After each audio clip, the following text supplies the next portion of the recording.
전통적 교회에서 선교적 교회로 전환하는 것이 그렇게 쉬운 일은 아닙니다만 꼭 해야 되는 그런 상황입니다만은 변화 속에서 모든 지금 사회 조직과 또 정부와 학교와 병원과 우리 모든 부분들이 지금 새로운 환경 속에 변화하고 적응하려고 노력을 하는데, 교회만큼은 굉장히 그런 변화가 좀 더딘 부분들이 많아서 이런 모습들을 가지고 함께 우리가 좀 살펴봤고, 네 가지의 중요한 그런 키워드를 우리가 살펴봤어요. 생각하기, thinking. 교회가 무엇인지를 먼저 잘 생각을 하고 함께 그런 부분들에 대해서 나눠야 그 다음 change, 무엇을 변화시키고 무엇을 나중에 변화시킬지를 구분하게 되죠.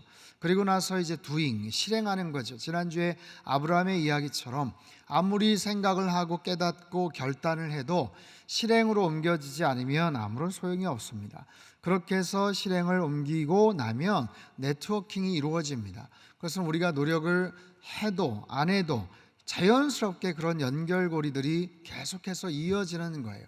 최근에 마마클럽이라든지 또 학생 불꽃 기도 운동이라든지 또 찬양 집회라든지 또 7.14 기도 운동이라든지 지금 한국 교회 다양한 모습의 또 기도 네트워크들이 또 여러 가지 통일 한국 선교를 위해서도 그런 많은 그런 모임들이 지금 이루어지고 있다라는 것을 알 수가 있죠. 자, 이 네 가지는 개별적으로 다 중요하지만 그 순서에 따라서 이루어질 때 새로운 변화를 만들어가는 것이 가능합니다. 자, 특별히 우리가 교회란 어떤 건물과 조직과 공간과 장소로서 이해를 하고 생각을 했었다면, 교회가 내가 교회가 될 수 있구나, 내가 움직이는 교회가 될 수 있구나, 내가 교회로 살아갈 수가 있구나라는 것들을 깨닫게 되었죠. 오늘은 거기에 관련된 두 가지 굉장히 중요한 주제를 좀 말씀을 드리면서 전체적으로 좀 정리를 하고자 합니다. 첫 번째는 부르심의 은혜를 기억하라입니다. 따라해 볼까요? 부르심의 은혜를 기억하십시오. 본문 베드로전서 2장 9절은요, 우리가 어떤 존재인지 그 부르심의 정체성을 분명히 밝히고 있어요. 오직 너희는 택하신 족속이요 왕같은 제사장들이요 거룩한 나라요 그의 소유가 된 백성이니. 여러분, 우리가 종종 사명을 이야기할 때 뭔가를 해야 되는구나, 어떤 doing, 어떤 특별한 실행에 대한 부분들을 우리가 많이 고민을 하고 집중을 하게 되는데, 사실은 그 이전에 내가 어떤 존재인지를 먼저 알아야 거기에 걸맞는 사명을 감당할 수가 있게 됩니다. 오늘 본문도 마찬가지예요. 우리가 무엇을 해야 되는지, 그 보내심의 사명 이전에 부르심의 은혜가 무엇인지를 먼저 깨닫기를 원하는 거죠. 첫 번째는 우리는 택하신 족속이다 라고 말씀을 하세요. 우리는 택하신 족속. 여러분, 하나님이 우리를 택하신 줄로 믿습니다. 우리가 이 자리에서 예배하는 것, 예배드리는 것 우연히 된 것 아니에요. 내가 결정하고 내가 생각하고 내가 다짐을 해서 이 자리에 온 것 같지만 하나님이 여기에 부르셔서 우리가 이곳에 와서 예배를 드리는 거예요. 우리의 삶의 모든 것이 하나님의 절대적인 주권과 하나님의 부르신 그 선택을 통해서 우리가 하나님 앞에 올 수 있었다라는 거죠. 그것이 부르심의 은혜입니다. 스코틀랜드의 신학자이자 오스왈드 목사이셨던 오스왈드 챔버스 목사님이 주님은 나의 최고봉이라는 책에서 이런 이야기를 해요. 하나님의 부르심은 사역을 위한 부르심이 아니라 그분 자신을 향한 부르심이다. 하나님이 우리를 부르셨는데 그것은 사역을 위한 부르심이 아니라 그 전에 하나님 자신을 위한 부르심이다. 내가 어떤 모습으로 쓰여지고 활동하느냐는 그 다음 이야기고, 나를 하나님의 자녀로 부르셨고 하나님 앞으로 부르셨다라는 것, 거기에 대한 분명한 확신을 먼저 가져야 된다라는 거예요. 두 번째는 왕같은 제사장이다 라고 말씀을 하시죠. 과거 구약시대에 대제사장만이 지성소에 들어갈 수가 있었어요. 그러나 예수 그리스도로 인해서 우리 모두는 하나님 존전 앞에 담대히 나갈 수 있는 그런 자격을 얻게 되었죠. 제사장이라는 것은 무엇입니까? 하나의 브릿지가 된다라는 거예요. 세상과 하나님, 하나님과 세상 사이에서 우리가 브릿지 역할을 감당하게 됩니다. 왕같은 제사장이다. 왕적인, 신적인 그런 권한과 영적인 권위를 가진 왕적인 권세를 위임받은 그런 존재로서 우리의 일터와 가정과 우리의 사역의 모든 현장에서 왕과 같은 제사장의 역할과 기능들을 감당하게 된다라는 거죠. 세 번째는 우리는 거룩한 나라다라고 이야기를 해요. 우리는 대한민국 국민이자 동시에 하나님 나라의 백성이죠. 그런데 거룩이라는 단어를 썼어요. 구별되다라는 거, 구별되다. 세상의 가치관과 다른 하나님의 법과 원리를 따라서 살아가는 그런 존재들이다. 대한민국의 법을 따르지만 우리에게는 하나님의 말씀, 하나님의 법이 또 있어요. 대한민국의 땅에 발을 딛고 살아가지만 우리는 하나님의 나라, 천국에 대한 소망을 품고 살아가는 거예요. 대한민국의 시민이자 국민이지만 하나님 나라의 시민으로서 정체성과 자존심을 가지고 살아가는 거예요. 네 번째는 그의 소유가 된 백성이다라는 거예요. 그의 소유가 된 백성. 여러분, 우리의 소유주는 누구입니까? 우리의 주인은 누구입니까? 하나님이시죠. 예수 그리스도예요. 여러분, 이 사실을 단 한순간도 망각하며 살아가시면 안 돼요. 세상의 모든 것에는 주인이 있습니다. 볼품없어 보여도, 별것 아닌 것 같아도, 저기 지방 시골에 정말 볼품없는 그런 정말 그런 밭과 아니면 그런 조그마한 그런 땅떼기도 여러분 다 따져보면 주인이 있어요. 소유주가 있어요. 세상의 모든 건물에는요 그 소유주가 있는 거예요. 마찬가지입니다. 우리에게도 주인이 있어요. 우리에게 주인. 내 인생은 나의 것이다. 여러분, 그것이 가능한 일입니까? 그런 얘기는 마땅하지 않아요. 이야기를 할 필요도 없고 듣지도 마십시오. 여러분, 내가 내 인생의 주인이라면 내가 모든 것을 결정하고 조종하고 책임질 수 있으면 주인 될 수 있어요. 하지만 우리는 단 5분 후의 일도 알지 못합니다. 사랑하는 가족의, 사랑하는 자녀의 아픔과 어려움도 대신 짊어질 수 없는 무력한 존재들이에요. 철저하게 하나님의 소유되어 살아간다는 것, 하나님이 우리의 인생을 책임지시고 인도해 주신다라는 거죠. 여러분, 이 네 가지 정체성을 여러분 잘 기억하십시오. 특별히 너는 택한 족속이다. 너는 하나님이 택하신 족속이다. 선택을 받았다, 뽑혔다, 불러주셨다라는 거예요. 어디에서? 너희를 어두운 데서 불러내요. 이는 너희를 어두운 데서 불러내요. 죄와 절망의 자리에서 불러내요. 죽음의 권세 아래에서 우리를 불러내요. 사망의 음침한 골짜기에서 우리를 불러내어서 빛과 생명의 자리로 초대해 주셨다. 이것이 바로 부르심의 은혜다라는 거예요. 여러분, 이 부르심의 은혜를 깨닫는 자만이 보내심의 사명을 감당할 수 있게 되더라는 거예요. 성경의 모든 인물들을 한번 생각해 보십시오. 지난주에 아브라함도 마찬가지예요. 갈대아 우르에서 75세 된 아브라함을 하나님이 부르셨어요. 모세, 80세 된 모세를 하나님이 부르셨어요. 어린 사무엘을 부르셨어요. 기드온을 부르셨어요. 다윗을 부르셨어요. 구약에 많은 선지자들 이사야나 예레미야나 에스겔이나 심지어는 요나도 하나님이 부르셨어요. 예수님께서 제자들을 부르셨어요. 베드로와 다른 제자들을 부르셨어요. 뽕나무에 올라가 있는 삭개오를 부르셨어요. 사도 바울을 부르셨어요. 여러분, 이런 하나님의 부르심을 경험했던 사람들, 이것이 하나님의 부르심의 은혜죠. 은혜.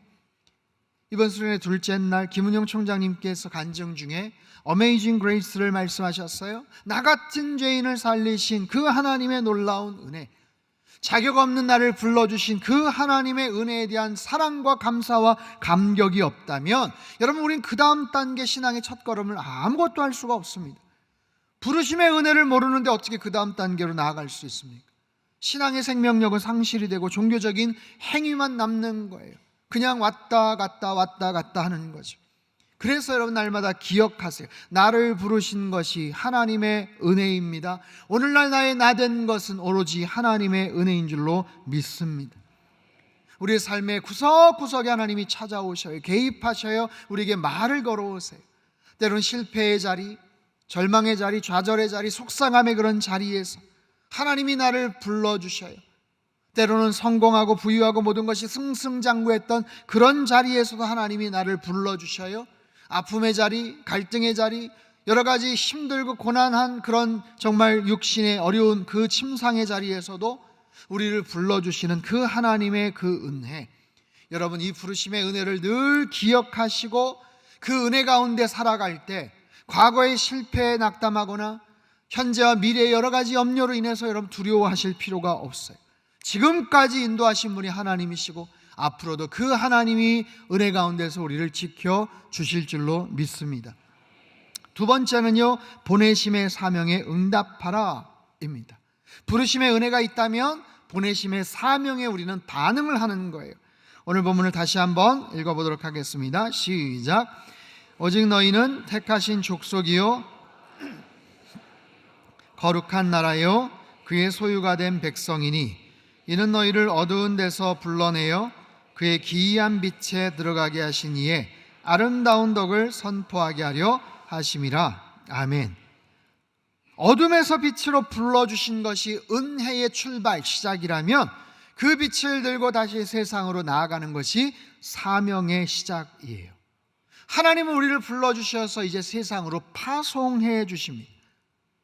부르심이 하나님이 우리를 향하신 무조건적인 은혜라면 보내심은 하나님께서 우리를 향하신 무한한 신뢰입니다. 우리를 믿어주시는 거예요. 우리 신뢰하시는 거예요. 나 모르겠다 등 떠밀어서 알아서 해봐라가 아니라 우리를 신뢰하시고 세상으로 파송시켜 주시는 거예요.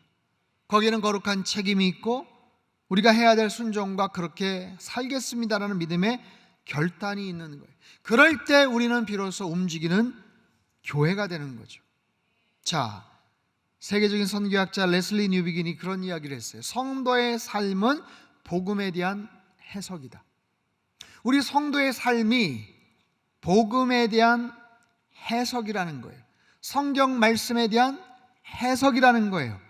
세상 사람들은 성경을 읽고 복음을 이해하는 것이 아니라 성도들의 삶을 보고서 성경의 복음의 메시지를 이해할 수 있더라라는 거예요. 그래서 우리의 한 걸음 한 걸음 삶의 모든 단면들이 하나님의 거룩한 성경책의 일부가 될 수도 있어요. 이번 여름 수련을 통해서 움직이는 교회로 선교적인 삶으로 살겠습니다 다짐을 했어요. 하지만 여러분, 이것은 단순한 구호나 한 번의 감정적인 결심으로 그냥 끝나서는 안 됩니다. 거기에 따른 구체적인 실천과 삶의 변화가 필요해요. 여러분, 그 고백이, 그 다짐이 정말 진실하다면 여러분, 우리에겐 그 다음 스텝에 거룩한 부담감이 있어야 돼요. 내가 그렇게 살기로 했는데 어떡하지? 어떻게 살지? 고민이 있어야 되고요, 질문을 해야 되고요, 부담감을 느끼셔야 돼요. 지난 일주일 동안 여러분 그런 부담감이 혹시 있으셨는지 모르겠어요. 어떻게 살아야 될 거에 대한 고민을 하셨는지 모르겠어요. 여러분, 결단이 없고 부담감이 없는 일은 세상 어디에도 없습니다. 그런 부담감을 갖지 않고서 뭔가를 이루어내는 일도 전혀 없어요. 말씀을 듣고 여러분 부담감을 느끼신다면 그것은 대단히 자연스러운 일이에요. 병원 진료 후에 검진을 받고 나서 아무런 일도 없으면 좋겠지만 의사 선생님으로부터 이런 일을 앞으로 하셔야 됩니다, 이래서 체중 관리를 하셔야 됩니다, 식단 조절을 하셔야 됩니다, 어떻게 하셔야 됩니다, 굉장히 불편하고 번거로울 수 있는 부담스러운 그런 일들을 메시지를 듣게 되죠. 여러분, 저를 포함해서 우리 목사님들이 이곳에 와서 말씀을 전합니다. 강단에 설 때마다 이런 큰 부담을 느껴요. 수십 년을 수백 번을 설교를 했지만 부담감을 느끼는 거예요. 우리 장로님들, 집사님들, 권사님들 대표 기도하실 때도 마찬가지일 거예요. 성가대에서 곡중 솔로를 하실 때도 마찬가지일 거예요. 그만큼의 부담이 있어요. 여러분, 세상의 모든 일은 그 부담이 있는 거예요. 사람은요, 안정감과 부담감 사이에서 적절하게 균형을 이루면서 살아갑니다. 날마다 아무런 일도 없는 평온함과 안정감 속에서 살아가고 싶죠. 하지만 그렇게 살다가 여러분, 우리의 인생은 발전이 없어요. 늘 아무런 부담과 긴장이 없이 살아가는 인생이 어디 있겠습니까? 반대로 늘 부담과 긴장 속에서만 살아가는 인생도 없어요. 그래서 적절하게 이런 부분들이 서로 잘 배합이 이루어지고 도전을 받을 때 우리의 실력이 성장하게 되고 우리의 삶이 더 좋은 모습으로 나타나게 되는 거예요.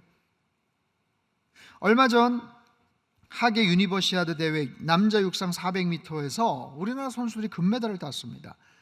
여러분, 이건 대단한 쾌거예요. 육상 대회에서 금메달을 따다니요. 엄청난 정말 그런 성과고 쾌거죠. 근데요, 제가 그 대회 예선전을 우연히 봤는데, 예선전입니다. 예선전 400m 계주니까 100m씩 맡아서 하는데 첫 번째 주자가 되게 중요한 거예요. 마지막 주자도 마찬가지지만 스타트를 정확하게 해야 돼요. 총소리 빵 나는 소리와 함께 팍 총알처럼 튀어나가야 되는데 남미에서 온 어느 팀인 것 같아요. 근데 첫 번째 주자가 총이 울리기 전에 뛰는 바람에 실격 처리가 됐어요.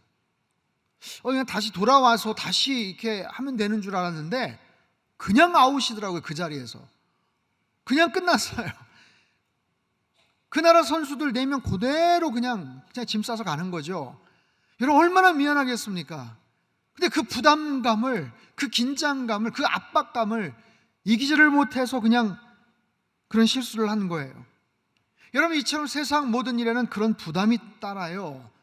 근데 그 부담감이라는 것이 마냥 그냥 부정적이거나 괴로운 것만은 아닙니다. 그런 부담감이 있을 때 우리의 삶이 성장하게 되고 뭔가를 최선을 다할 수 있는 동기부여, 원동력이 이루어지게 되는 거죠. 내 안에 감춰져 있는, 숨겨져 있는 에너지를 끌어당기는 그런 동기가 되는 거예요. 사랑하는 성도 여러분, 교회에 와서 예배를 드리며 여러분 마음속에 쉼과 위로와 평안함을 누리십시오. 하늘의 평강과 위로를 누리셔요. 세상에 지고 있었던 모든 무거운 짐을 다 내려놓고 새 힘을 얻으십시오. 얻으세요. 하지만 거기에서 그냥 끝나서는 안 됩니다. 그렇게 해서 받은 은혜와 힘과 그런 여러 가지 영적인 동력을 가지고 세상에 나가서 내가 이제 어떻게 살아가야 될지를 고민하며 하나님이 주신 영적인 지혜 가운데서 나아가는 거예요. 나에게 주신 시간과 재능과 물질과 일주일 동안의 모든 삶의 영역 속에서 하나님, 날마다 옳은 길 걸어가고 바른 결정하며 주님과 늘 동행하며 주님께 기쁨이 되는 한 주간의 모든 삶을 살아가게 하여 주시옵소서. 여러분, 그런 삶이 우리에게 맡겨주신 보내심의 사명 아니겠습니까? 오늘 주신 말씀, 그의 기이한 빛에 들어가게 하신 이의 아름다운 덕을 선포케 하려 하십니다. 우리를 어둠 가운데서 불러서 기이한 빛에 들어가게 하신 그 선하신 하나님, 살아계신 하나님의 아름다운 구원의 덕을 사람들에게 증거하고 선포하는 것, 그분의 선하심, 그분의 살아계심, 그분의 신실하심, 사랑을, 길과 진리여 생명 되심을 우리가 선포하는 거예요. 살아가는 거예요. 목소리로, 말씀으로, 우리의 여러 가지 행실로, 만나는 사람들과의 좋은 태도로, 내가 갖고 있는 삶의 자리에서, 직장에서의 나의 어떤 특별한 능력으로 살아가는 거예요. 살아가는 거예요. 제가 주중에 산남동에 있는 한 식당을 갔어요.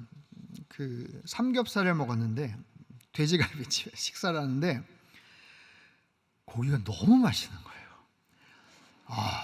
제가 무슨 까다로운 미식가는 아니지만 먹어본 데 중에서 정말 거의 탑3 안에 들 정도로. 근데 사장님이 직접 구워주신 사장님이 또 너무 친절한 거예요.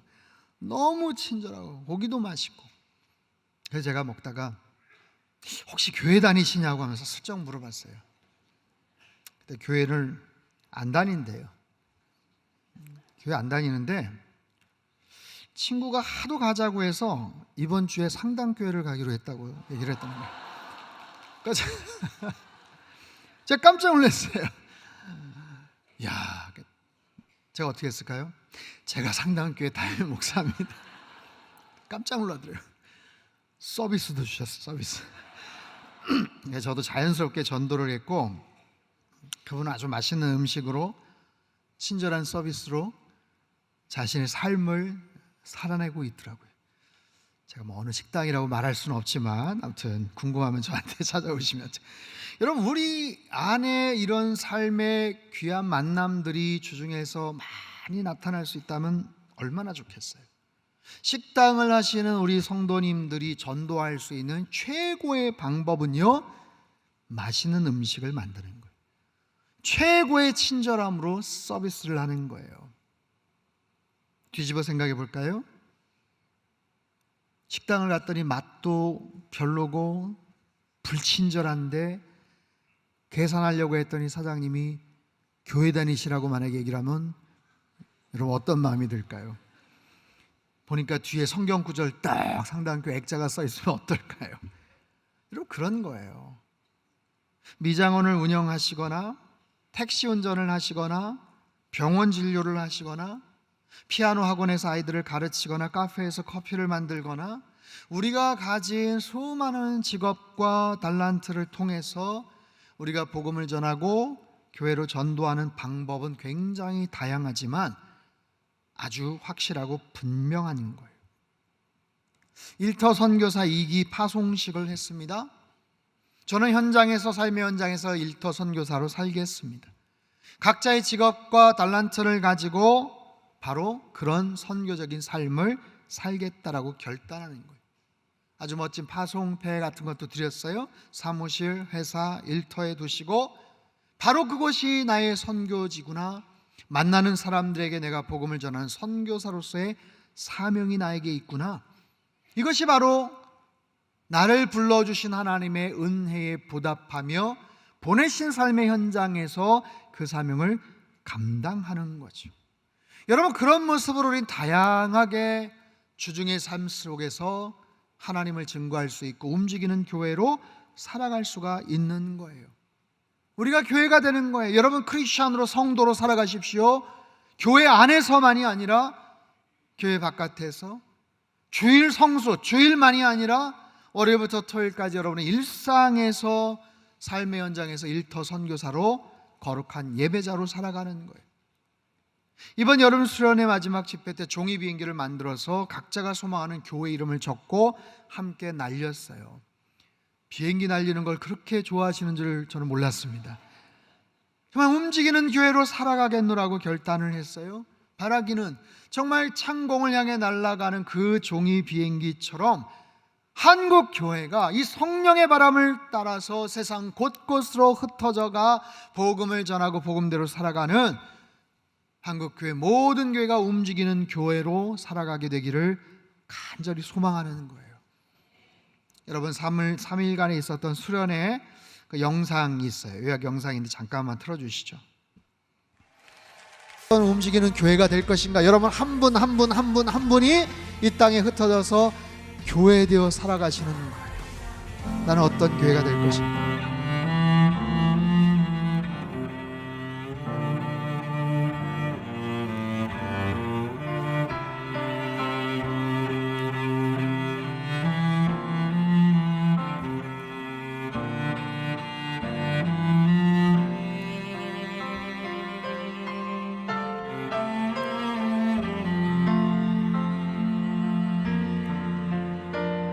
마지막 한 번 더 구호 외치고 하나 같이 힘차게 던지는 겁니다. 시작. 우리는 주의 움직이는 교회입니다.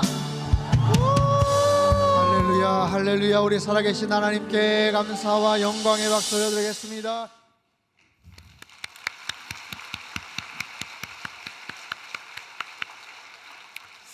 우리 사랑하는 성도 여러분, 부르심과 보내심, 이 두 가지 단어를 잘 기억을 하십시오. 부르심이라는 것은 하나님을 향한 움직임이에요. 보내심이라는 것은 세상을 향한 움직임입니다. 이 둘은요, 동전의 양면과도 같아요. 하나님이 우리를 불러주셔서 교회라는 그런 안전한 그런 공간 안에만 그냥 머물고 잘 먹고 편안하게 있어라, 그러시지 않으세요. 받은 은혜를 가지고 이제는 세상에 나가서 과거의 너처럼, 이전에 당신처럼 그렇게 살고 있는 사람들에게 이 하나님의 은혜와 사랑을 증거하면서 살라고 말씀을 하셔요. 그래서 어떤 경우에도 나를 죄의 절망 가운데서 불러주신 하나님의 그 부르심의 은혜를 늘 기억하며 감격하며 감사하면서 살아가는 것, 거기에 모든 동력이 생기는 거예요. 거기에 모든 은혜가 있는 거예요. 그 힘을 가지고 사역도 하고, 그 힘을 가지고 교사로, 성가대로, 그 힘을 가지고 다른 여러 가지 사역으로 섬기는 거고, 그 힘을 가지고 세상을 향해 나아가는 거예요. 우리를 불러주신 그 삶의 모든 자리에 다시 나아가서 세상의 빛으로, 하나님의 편지로, 하나님을 향한 아름다운 노래로 여러분들이 살아가시고, 우리가 갖고 있는 직업과 직장과 일터와 달란트와 다양한 모습을 통해서 한 주 동안 여러분들이 일사불란하게 움직이는 교회로 살아갈 때 하나님께서 우리 상당교회를 통해서 영광 받으시고 우리의 평생의 삶을 아름답고 멋진 모습으로 그렇게 축복해 주실 줄로 믿습니다. 하나님 아버지, 부르심의 은혜와 보내심의 이 귀한 사명을 늘 기억하며 살게 하여 주시옵소서. 죄와 어둠과 절망과 사망의 그 자리에서 우리를 불러주셔서 하나님 자녀 삼아주시고 왕같은 제사장이라고 불러주시고 우리에게 세임과 능력 주셔서 이제는 세상으로 주님께서 파송해 주셔서 움직이는 교회로 선교적인 삶으로 살라고 말씀하신 하나님의 그 준엄하신 이 파송의 명령 앞에 날마다 순종하며 살게 하여 주시옵소서. 교회 건물 안에서만 신자로서 살아가지 않게 도와주시고 우리 가정에서 우리 일터에서 만나는 모든 사람들 그곳이 바로 선교지이고 내가 선교사적인 삶을 살아가야 됨을 깨달으며 움직이는 교회로 하나님 앞에 영광 올려드리는 우리 상담교회가 되도록 주님 축복하여 주시옵소서. 귀하신 예수님의 이름으로 기도합나이다. 아멘.